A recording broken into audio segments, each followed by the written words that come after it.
Dah. Assalamualaikum warahmatullahi wabarakatuh. Waalaikumsalam warahmatullahi wabarakatuh. Saya Kintan Mulaki. Saya di sini ingin presentasikan untuk materi UAS. Nah, yang berjudul Tax Avoidance. Nah, di sini topik pembahasan yang pertama ada pengertian, kedua bentuk dan penyebab, ketiga ada alasan perusahaan melakukan tax avoidance, yang keempat ada dampak dan resiko, yang kelima ada ketentuan lama versi terbaru, yang keenam ada upaya pemerintah terhadap tax avoidance, nomor 7 ada studi kasus, 8 kesimpulan.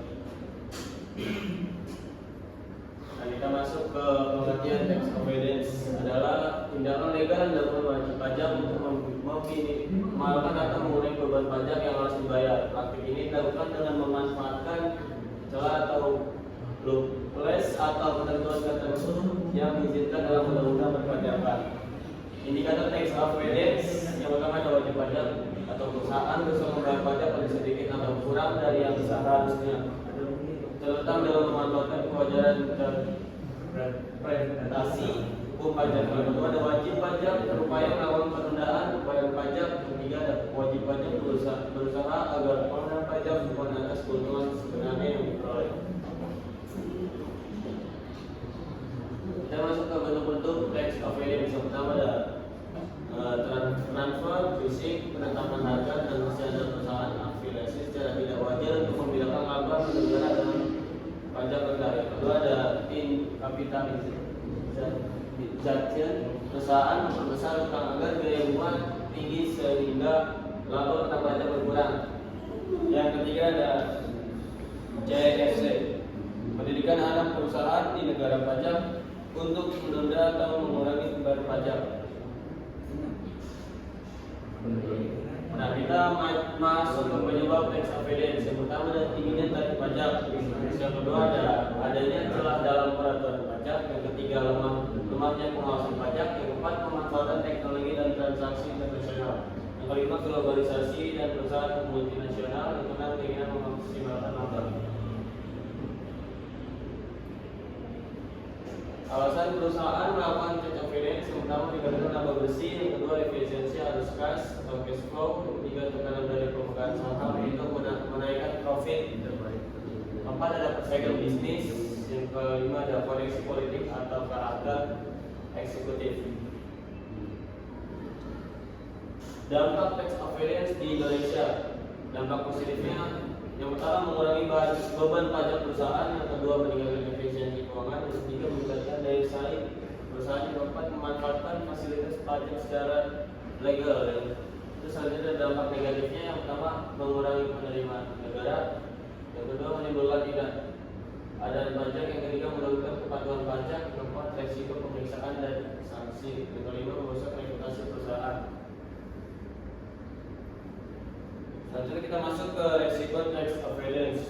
Resiko pemeriksaan pajak, perusahaan risiko diperiksa oleh Direktorat Jenderal Pajak karena dianggap memanfaatkan celah atau perpajakan. Yang kedua, resiko sanksi administratif, perusahaan dapat dikenakan denda, bunga atau koreksi pajak apabila ditemukan pelanggaran. Resiko hukum, jika tax avoidance berubah menjadi tax evasion atau melakukan pajak, perusahaan dapat terkena sanksi pidana perpajakan. Yang keempat ada resiko reputasi dan kepercayaan investor. Praktik penghindaran pajak dapat merugikan kepercayaan investor dan publik terhadap perusahaan. Resiko perubahan regulasi, pemerintah terus memperketat aturan anti penghindaran pajak sehingga strategi yang sebelumnya legal dapat menjadi benaran. Ketentuan lama versus ketentuan baru tax avoidance. Ada aspek di mana aspek berdiri dari sistem pajak. Terus ketentuan lamanya semi manual, ketentuan barunya digital terintegrasi. Terus pengawasan, ketentuan lamanya terbatas, ketentuan barunya tidak otomatis. Nanti ada pemeriksaan pajak, ketentuan lamanya lebih lambat, ketentuan barunya lebih cepat dan berbasis data. Aspek pengawasan marketplace, ketentuan lamanya belum optimal. Ketentuan barunya marketplace ikut memungut pajak. Terus aspeknya transfer pricing, ketentuan lamanya pengawasan terbatas, ketentuan barunya dokumen TP wajib dan lebih lebih ketat. Terus ada aspek integrasi data, fitur utamanya belum terhubung penuh, dan barunya data lebih terintegrasi.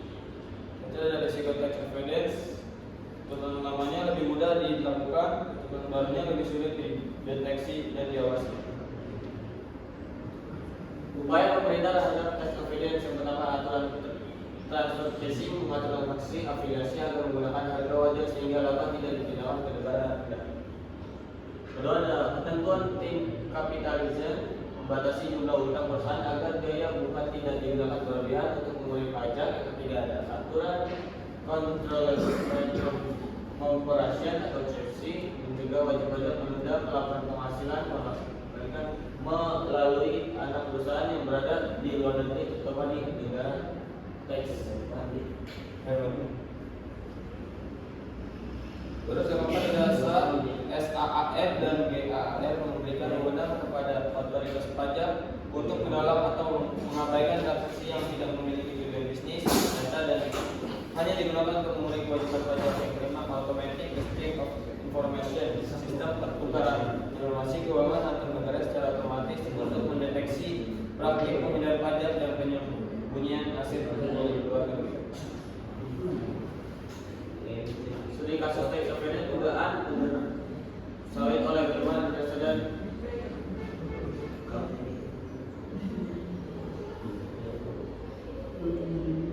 Terus kita bentuk praktik tax avoidance. Kasus ini termasuk perusahaan melakukan harga ekspor di bawah harga pasar tidak untuk mengurangi kewajiban pajak dan biaya ekspor untuk terhadap penjaringan atau disembunyikan sehingga laba kena pajak lebih kecil. Dampak terhadap negara praktik tersebut dapat mengurangi tarif pajak dan devisa negara, kerugian negara dari sektor ekspor sumber daya alam, ketiga mundurnya transparansi perdagangan nasional, empat ketidakadilan bagi perusahaan yang